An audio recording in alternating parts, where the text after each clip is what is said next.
Donc là, on est à 50 mètres du magasin du Leclerc de Verne-sur-Sèche. On est dans l'éco-pâturage qui s'appelle les Petits Amis Vernois qu'on a mis en place il y a 2 mois. En premier lieu, on a choisi de mettre en place cet éco-pâturage parce qu'on a un assez grand terrain juste à côté du magasin qui était inoccupé.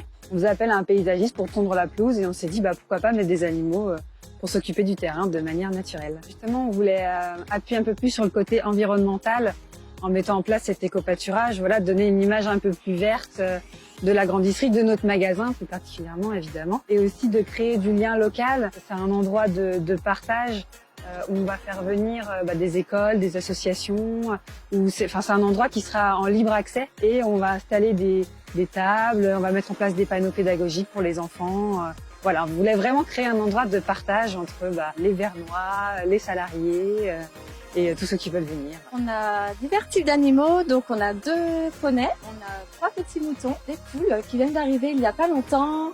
Et très prochainement, on va avoir des chèvres naines qui vont arriver. C'est vrai qu'on a souhaité mettre en place un lien entre les salariés de l'entreprise et cet éco-pâturage.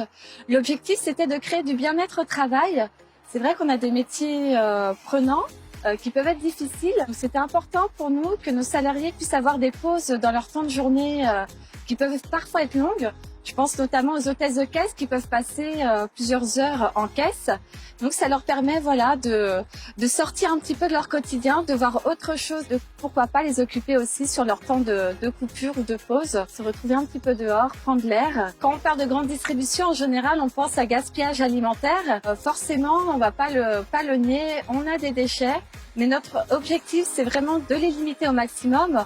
Donc on a mis divers canaux dans l'entreprise pour les limiter, notamment en mettant en place un bac anti-gaspi. Mais malheureusement, on a toujours des déchets. De mettre en place l'éco-pâturage, c'est un moyen aussi d'évacuer notre filière déchets pour les biodéchets, donc les produits organiques qui ne sont plus vendables.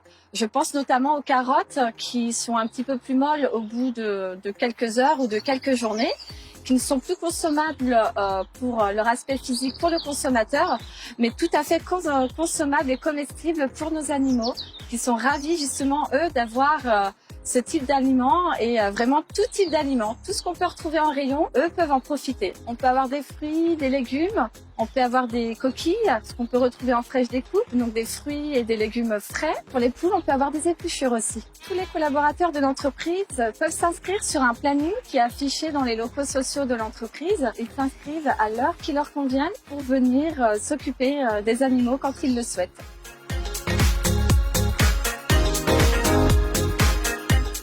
C'est vraiment le bonheur, ça repose, ça détend, ça fait du bien. Les salariés ont un rôle crucial dans cet éco-pâturage car ils viennent nourrir les animaux, ils viennent nettoyer leur box si besoin, leur donner à boire, mettre de la paille. C'est vraiment important qu'une personne vienne chaque jour. Ils peuvent aussi regarder s'il y avait la moindre anomalie, le moindre problème sur place et le remonter à la direction pour qu'on puisse faire le nécessaire. Donc ils ont vraiment un rôle de bien-être aussi pour nos animaux, de venir voir s'ils se portent bien, si tout va bien de leur côté. Tout le monde est vraiment très favorable à cette démarche et trouve que c'est vraiment une très bonne action pour l'entreprise, mais aussi pour, dans le sens large, pour l'écologie, pour l'environnement. Les salariés sont venus avec un petit peu de timidité, c'est venu très progressivement, mais on sent bien que depuis quelques jours, la démarche s'accélère, on a de nouvelles personnes qui viennent. La démarche commence à bien prendre. Et les salariés sont vraiment ravis et ça fait du bouche à oreille en interne. Donc, je suis sûre que dans quelques jours, on va avoir de nouvelles personnes à venir.